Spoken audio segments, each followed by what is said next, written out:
예, 여러분 율동하시고 이렇게 워십하시는 게 여러분 괜찮으신가요? 제가 뒤에서 따라하다가 숨이 안 쉬어져가지고 잠깐 밖에 나가서 숨을 쉬고 왔습니다. 예, 화이팅 하십시오. 예, 열심히 체력을 제가 기르겠습니다. 네, 이상한 소리 했죠? 네. 다니엘의 태도라고 하는 제목으로 함께 하나님의 말씀의 은혜를 나누려고 합니다. 여러분, 누군가가 비슷한 생김새, 또 성격, 특성을 가진 사람이 있습니다. 행동도 비슷합니다. 그런데 그 두 대상을 대하는 전혀 다른 태도를 우리는 만나는 경우들이 가끔 있는 것 같습니다. 하는 행동도 정말로 비슷하고 모양새도 비슷합니다. 그런데 그것을 둘이 같이 놓고 보는 제3자의 입장에서 한 사람 한 사람에게 똑같은 태도를 취해야 되지 않습니까? 그런데 똑같은 태도를 취하지 않는 경우가 있습니다. 저희 집에도 그런 비슷한 일들이 있습니다. 저하고 비슷하게 생긴 애가 하나 있거든요. 저 뒤에 앉아 있는데 그 애하고 저하고 하는 짓이 좀 비슷한 것 같습니다. 생김새도 좀 비슷합니다. 그래서 뭐 씻으러 들어갈 때는 화장실 앞에서 이렇게 막 옷을 완전히 홀라당 뒤집어 놓고 들어갑니다. 그러면 그것을 바라보는 저희 아내가 어떻게 해야 됩니까? 똑같이 대해야 되겠죠. 뭐 똑같이 치워주든지 뭐 이렇게 해야 되는데 저는 혼이 납니다. 네. 좀 비슷하게 해야 되는데 그렇지 않습니다. 억울합니다. 또 비슷하게 생긴 녀석이 저 애 말고 또 하나가 더 있습니다. 근데 그렇게 조그만한 애는 이렇게 노는 놀이가 하나가 있는데 뭐냐면 책장에 있는 책을 막 다 끄집어냅니다. 이렇게 막 내가지고 막 집어 던집니다. 둘째도 비슷해요. 둘째도 뭐 책을 꺼내서 읽습니다. 그리고 정리를 안 합니다. 그러면 비슷하게 생겼고 또 비슷한 행동을 하지 않습니까? 그럼 태하는 태도가 비슷해야 되는데 또 그렇지도 않습니다. 하나님만 혼납니다. 여러분, 이건 좀 어떻게 보면 억울할 수 있겠죠. 큰아이의 입장에서 보면 똑같은 짓을 했는데 왜 나만 혼나야 돼? 뭐 이런 생각을 할 수 있지 않겠습니까? 저만 그런 생각을 합니까? 죄송합니다. 네. 오늘 본문에는 지금까지 다니엘이 섬겨왔던 느부갓네스를 넘어서 그의 아들인 벨사살이라고 하는 임금이 등장을 합니다. 그 벨사살이라고 하는 임금이 등장을 하는데 그 인물은 하나님께 좋은 평가를 받지 못했던 것 같습니다. 그리고 다니엘에게도 마찬가지였던 것 같습니다. 왜 이런 일들이 일어났나? 진짜로 이게 맞는 얘기인가? 하나님이 느부갓네살과 벨사살이라고 하는 사람에 대한 태도가 전혀 달랐나? 라고 하는 것을 보면 오늘 그 느부갓네살과 벨사살을 비교해 보면 좀 잘 알 수 있을 것 같습니다. 먼저 하나님께서는 벨사살을 다루시는 태도가 느부갓네살과는 너무 달랐습니다. 느부갓네살도 꿈을 2번 꾸었죠. 그 2번의 꿈이 좋은 꿈만은 아니었습니다. 첫 번째 꿈은 너의 제국은 멸망할 것이다. 또 다른 꿈은 무엇이었죠? 너는 고통을 당하고 고난을 당할 것이다 라고 하는 꿈이었어요. 그 꿈을 처음에 들었고 난 다음에 느부갓네살이 멸망했습니까? 그렇지 않습니다. 잠시 잠깐의 고난은 겪었지만 다시금 그를 일으켜 세우셔서 하나님이 느부갓네살 왕의 나라를 견고하게 세우셨습니다. 반면에 벨사살은 어떻습니까? 벨사살도 희한한 광경을 목격하죠. 잔치를 하고 있는데 느닷없이 손이 나오더니 벽에 막 글씨를 씁니다. 그리고 난 다음에 그 글씨가 보고 그 어떤 희한한 광경을 보고 난 후에 그날 밤 저녁에 벨사살은 죽임을 당합니다. 그러니까 어떻게 보면 느부갓네살이라고 하는 사람과 벨사살이라고 하는 인물은 비슷한 사람입니다. 뭐 아들과 아버지니까 닮았겠지 않았겠습니까? 그리고 하는 행동도 비슷합니다. 하나님을 무시하기도 하고 하나님을 믿는 사람들을 핍박하기도 합니다. 그리고 뭐 벨사살이 같은 경우에는 하나님의 성전에서 쓰는 그릇을 가지고 와서 자신들의 잔치에 쓰기도 하죠. 여러분, 누가 더 나쁜 놈인가요? 누가 더 나쁠까요? 느부갓네살이 나쁠까요? 벨사살이 나쁠까요? 느부갓네살이라고 하는 사람은 성전을 짓밟았습니다. 성전을 무너뜨렸습니다. 그리고 거기에 있는 성전의 그릇을 가지고 자기의 왕궁으로 왔습니다. 이 느부갓네살과 가져온 그릇을 그냥 가지고 술 마시는데 즐기며 썼던 벨사살, 누가 더 나쁠까요? 어떤 표면적으로만 놓고 보면 느부갓네살이 더 나빠 보일 것 같습니다.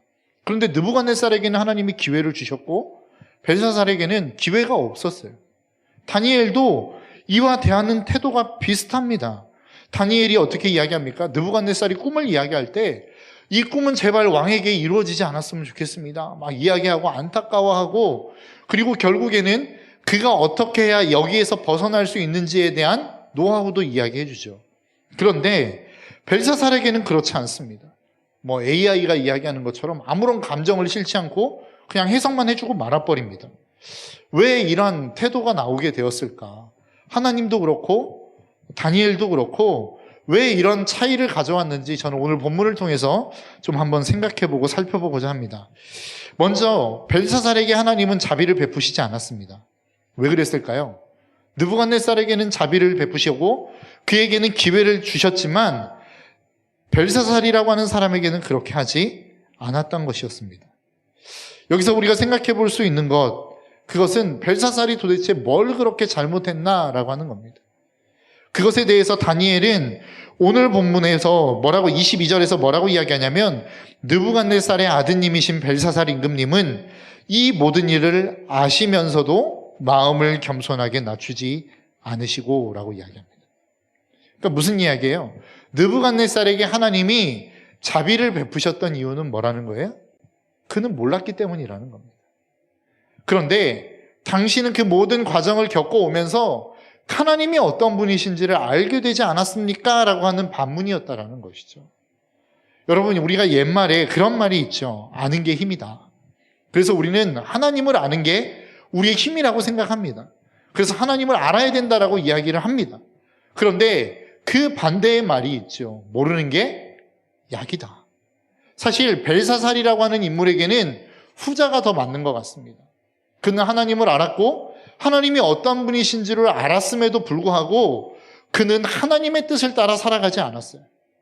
그래서 다니엘이 내린 결론과 처방이 무엇이었습니까? 당신은 하나님을 알매도 불구하고 그 하나님을 섬기지도 않았고 하나님이 성전에서 쓰는 그릇을 당신들 먹고 마시는 쾌락을 즐기는 일에 사용했기 때문에 하나님이 당신을 가만두지 않는 것입니다 라고 이야기했다는 거예요. 여러분, 우리의 인생 속에서도 저는 마찬가지다라고 생각합니다.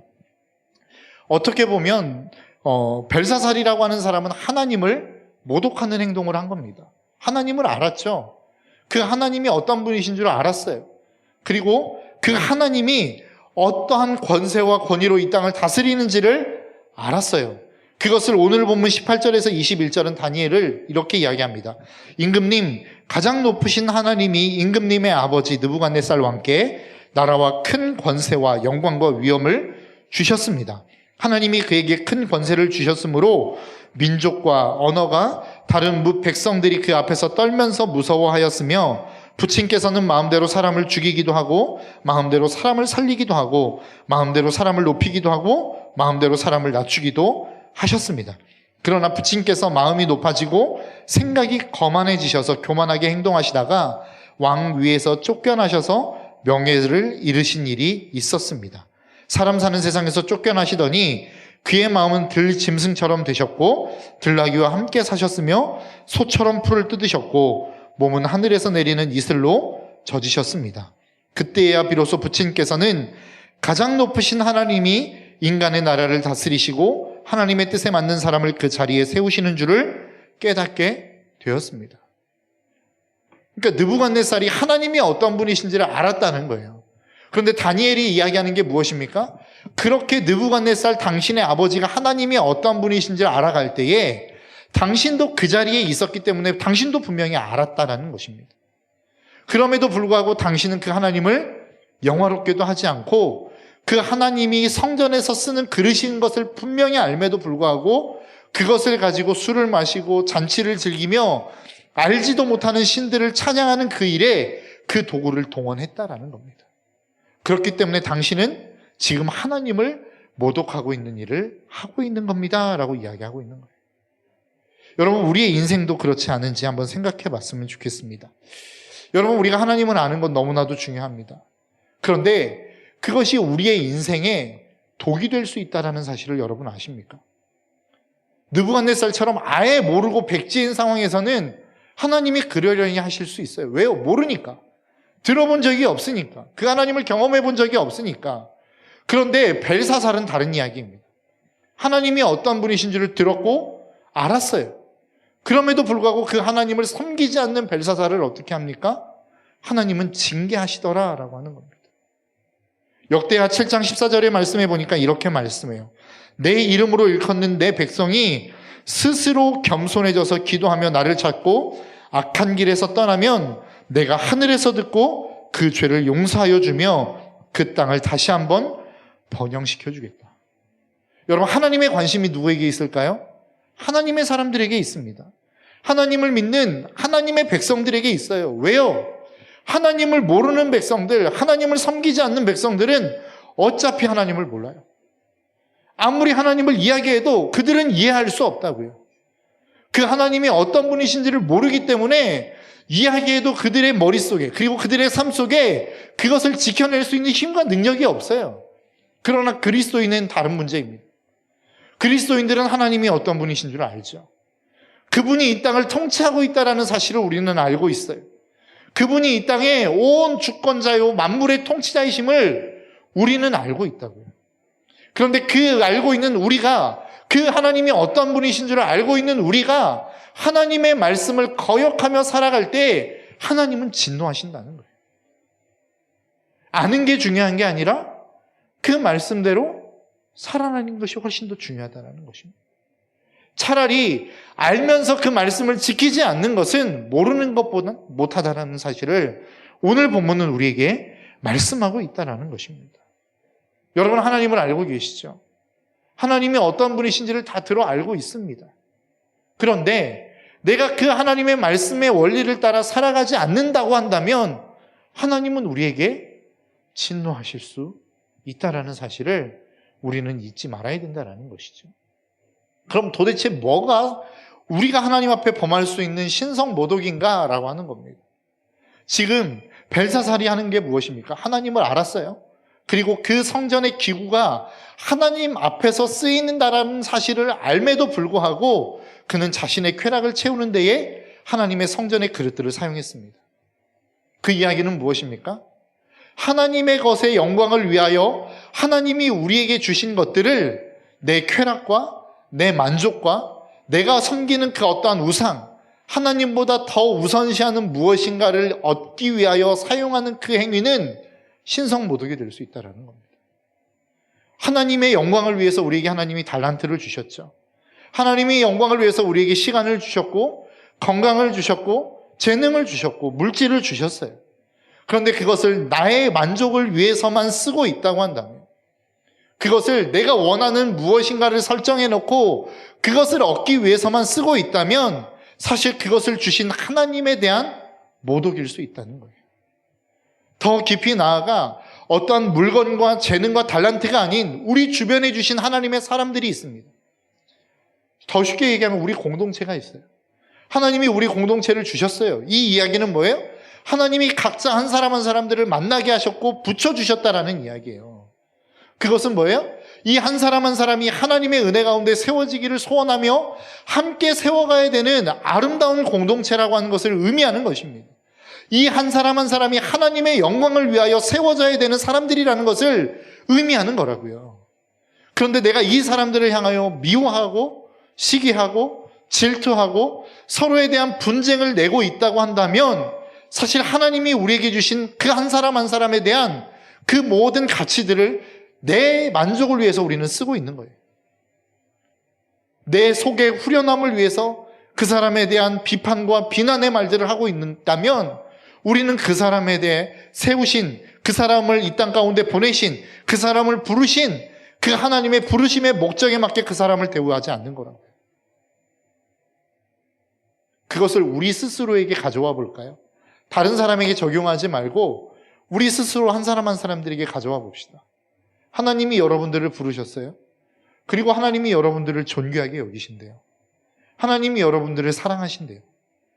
그렇게 하나님이 사랑하시는 여러분 개인을 나는 쓸모없어, 나는 아무것도 아니야, 나는 뭐 부족한데 뭐 그냥 뭐 이 모양 이대로 사는 건데 뭐 라고 이야기하고 있다면 하나님이 여러분들을 만드신 그 만드심에 심각한 손상을 입히는 거라고요. 여러분, 하나님이 여러분들을 불량품으로 만드셨습니까?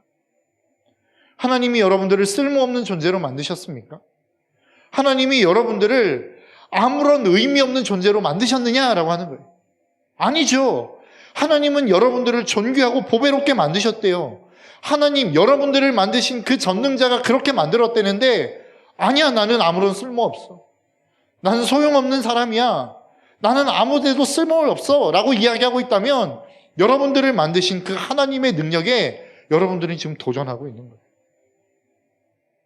그래서 어떻게 보면 우리도 모르는 사이에 나 스스로에 대하여 신성모독을 범하고 있는 상황 가운데 있을지도 모릅니다.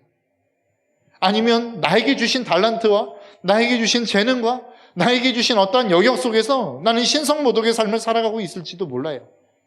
우리 공동체에게 붙여주신 한 사람 한 사람들을 대우하며 그 사람을 대하는 태도 속에서 나는 신성모독의 죄악을 범하고 있는 것일 수도 있다는 거예요.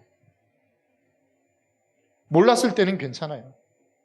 몰랐을 때는 그냥 넘어갈 수 있어요. 하나님이 가르쳐 주실 수 있어요. 그러나 하나님이 이것을 우리에게 알려주시지 않았습니까? 우리 각자 한 사람 한 사람들을 만드신 목적에 대해서, 우리 한 사람 한 사람들을 붙여주신 이유에 대해서, 나 한 사람을 이 땅 가운데 보내신 이유에 대해서 하나님이 이미 우리에게 말씀하셨다고요. 그런데 그것과는 전혀 다른 방향으로 우리가 우리의 삶을 살아가고 나에게 주신 것들을 쓰고 나에게 붙여주신 사람들을 대하고 있다면 여러분, 우리는 신성모독에 대한 죄악을 범하고 있는 것일 수도 있습니다. 여러분, 우리의 인생 속에서 하나님이 주신 그 하나님의 것들, 그리고 하나님의 사람들, 그리고 가장 가깝게는 나 자신을 여러분 존귀하게 여길 수 있는 저와 여러분들이 될 수 있기를 주님의 이름으로 축복합니다. 나를 만드신 하나님이 내가 존귀하다는데 왜 여러분 스스로가 나는 아무것도 아니라고 이야기하시니? 내가 너를 정말로 존귀하게 만들었다라고 이야기하는데 왜 여러분 스스로가 다른 사람들과 비교해가며 나는 아무것도 아니야, 나는 가진 게 없어 라고 이야기하며 살아가느냐라고 하는 거예요. 오늘날 이 시대를 살아가는 많은 청년들의 마음 가운데 자리 잡고 있는 가장 불치병 중에 하나는 저는 비교의식이라고 생각합니다. 하나님은 여러분들을 비교의 대상으로 만들지 않았어요. 이 사람과 비교해서 누가 더 나으냐, 이 사람과 비교해서 누가 더 오르냐, 이렇게 만들지 않았다고요. 여러분 한 사람 한 사람들을 정말로 존귀한 사람들로 만드셨고 그렇게 존귀한 자임을 여러분들이 깨닫기를 하나님은 원하고 있어요. 그러한 사실을 깨달을 때에 여러분은 정말로 강력한 하나님의 도구가 될 수 있다고요. 그래서 왜 자꾸 사탄이 여러분들의 마음 가운데 비교의식을 심어놓는 줄 아십니까? 그래야만 여러분들이 강력한 힘을 발휘하지 못하기 때문에 그렇습니다. 이 세상 속에 하나님의 자녀로 살아가는데 여러분들이 가장 존귀하다라고 하는 그 사실을 여러분들이 인지하는 순간 마귀는 여러분들을 감당할 수 없어요. 세상은 여러분들을 감당할 수 없어요. 왜요? 내가 존귀한 자이기 때문에 나는 목숨을 들여 하나님의 영광을 위하여 살아가는 자가 되기 때문에 그렇습니다. 그래서 마귀는 여러분들이 여러분 스스로가 존귀하다는 사실만큼은 모르게 하려고 그렇게 발악을 하는 거예요. 그게 정상이라고 이야기하는 거라고요. 여러분 꼭 기억하십시오. 여러분 스스로를 부족하다, 다른 사람과 비교하여 나는 아무것도 아니다라고 생각하는 그 생각 자체가 신성모독입니다. 여러분들을 이 땅 가운데 만드시고 보내신 하나님에 대한 중대한 도전이라고요.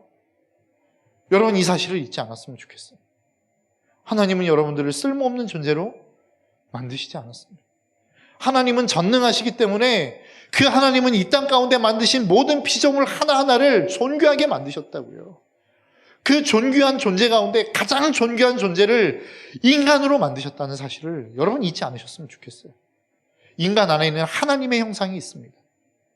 다른 그 어떤 피조물도 갖지 못한 하나님의 형상이 인간 안에만 있다고요. 그렇기 때문에 여러분들은 존귀한 존재예요. 그렇기 때문에 여러분들은 하나님 앞에서 가장 값진 존재들이에요. 이 사실을 인정하지 않는 것, 이 사실을 놓치고 살아가는 것, 이것은 하나님에 대한 중대한 도전입니다. 저와 여러분들의 삶이 그러한 하나님을 인정하는 그 하나님 앞에서 여러분 자신 스스로가 정말로 존귀한 존재임을 깨닫는 우리 모든 청년들 될 수 있기를 주님의 이름으로 축복합니다. 두 번째는 다니엘의 태도입니다. 하나님은 그렇게 벨사살이라고 하는 사람, 신성을 모독하는 벨사살이라고 하는 사람, 하나님을 존귀하게 여기지 않고 하나님의 사람들을 존귀하게 여기지 않고 또 자기 자신을 존귀하지 여기지 않는 사람들을 그렇게 여기지 않는 그 벨사살을 하나님은 징계하셨어요. 그런데 그 하나님에 대한 태도와 다니엘의 태도가 다르지 않습니다. 앞에서도 여러분들에게 말씀드렸던 것처럼 느부갓네살을 대하는 태도는 안타까운 마음이 있었어요. 그가 고난에 처하게 되어질 위기, 그 말씀, 그 꿈을 보여줄 때에 다니엘은 굉장히 안타까운 마음을 가집니다. 그리고 그 고통과 어려움에서 벗어날 수 있는 방책도 알려줘요. 그런데 벨사살을 대하는 태도는 그렇지 않습니다. 오늘 본문 26절과 28절의 말씀입니다.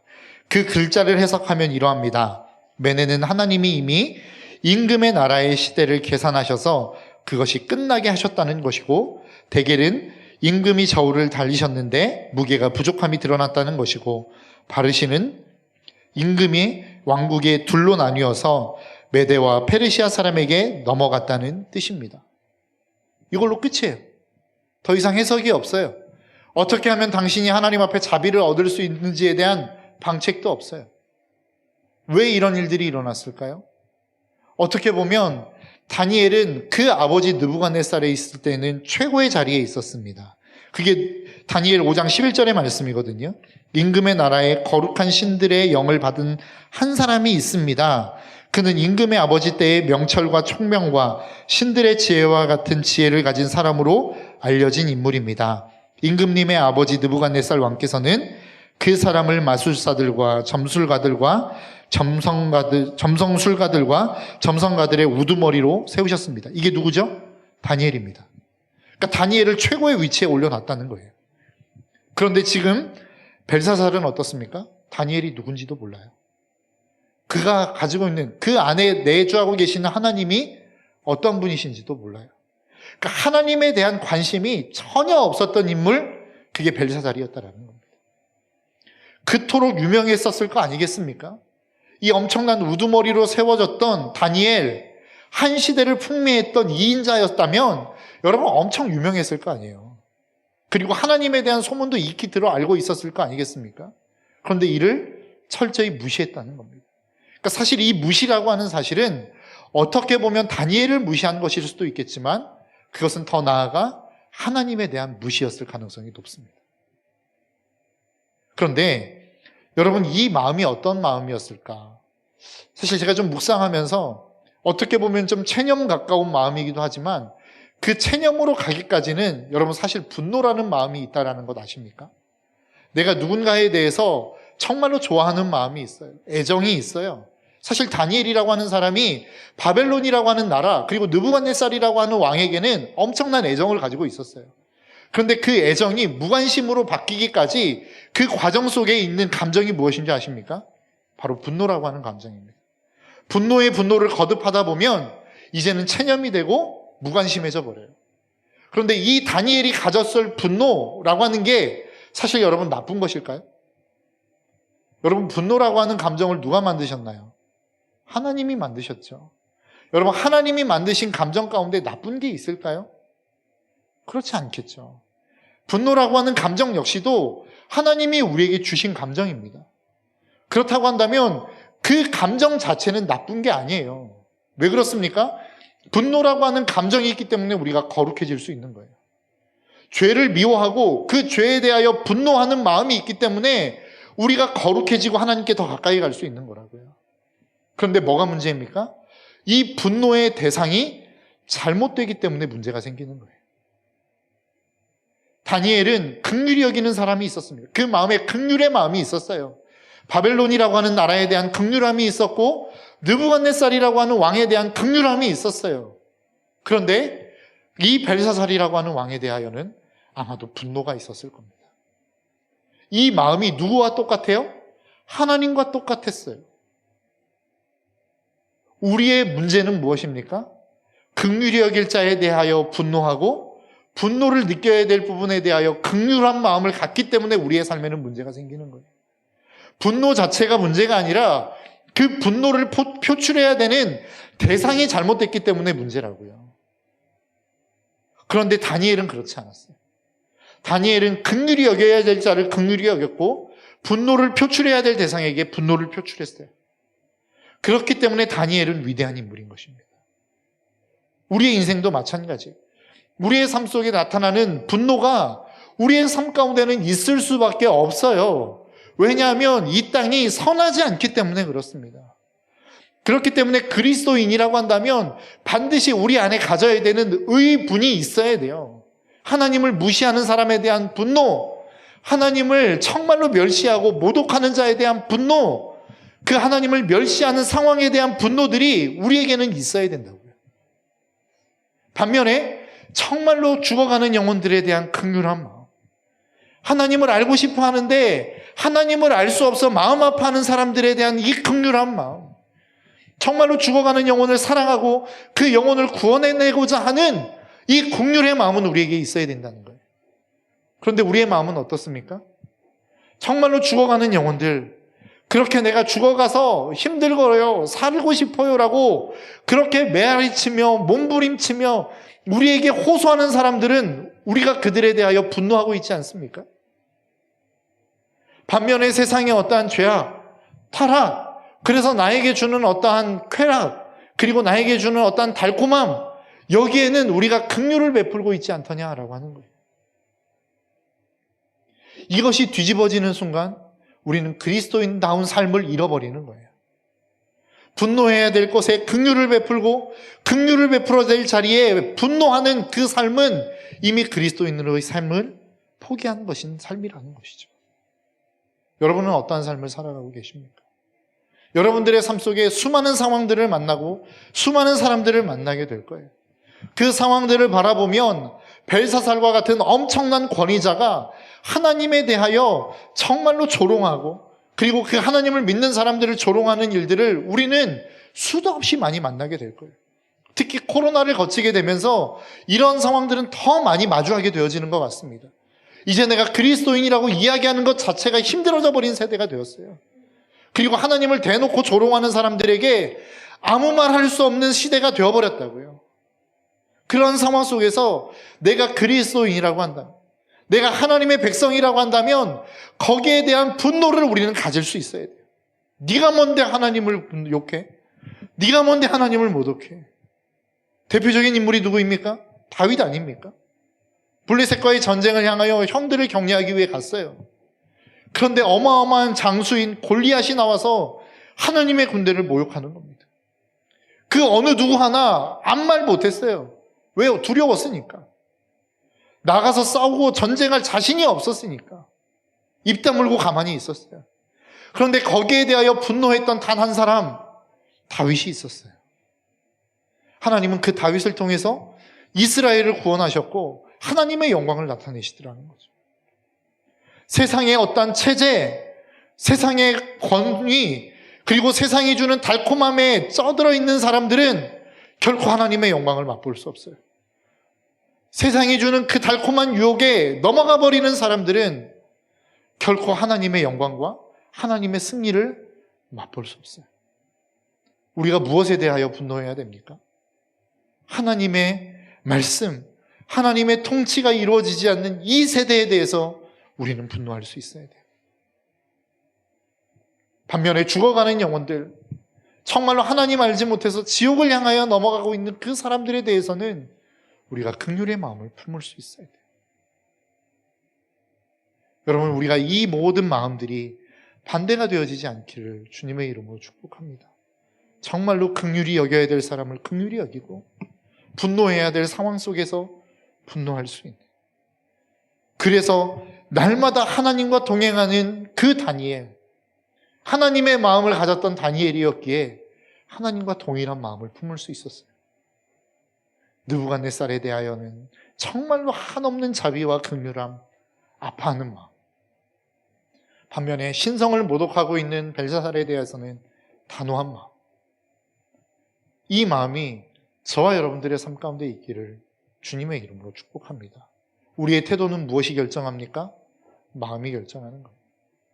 내가 내 마음 속에 누구의 마음을 품느냐가 여러분들의 태도를 결정하는 것입니다. 하나님의 마음을 품으면 하나님에 대한 태도가 나오는 것이고, 세상에 대한 마음을 품으면 세상에 가까운 태도가 우리의 삶 속에서 나오는 거예요. 여러분, 주님의 마음을 품을 수 있는 저와 여러분들의 삶이 될 수 있기를 주님의 이름으로 축복합니다. 이 마음은 우리에게서 만들어질 수 있는 게 아니에요. 하나님이 우리에게 주시는 겁니다. 하나님의 마음을 우리에게 부어주실 때에 우리가 비로소 그 하나님의 마음을 가질 수 있는 것이고 그 마음으로 세상을 변화시키며 나아갈 수 있는 삶을 살아갈 수 있는 거예요. 저와 여러분들의 삶이 그러한 삶이 될 수 있기를 주님의 이름으로 축복합니다. 이 시간 우리 함께 좀 찬양하며 나아갔으면 좋겠는데요. 주님 마음 내게 주소서라고 하는 찬양입니다.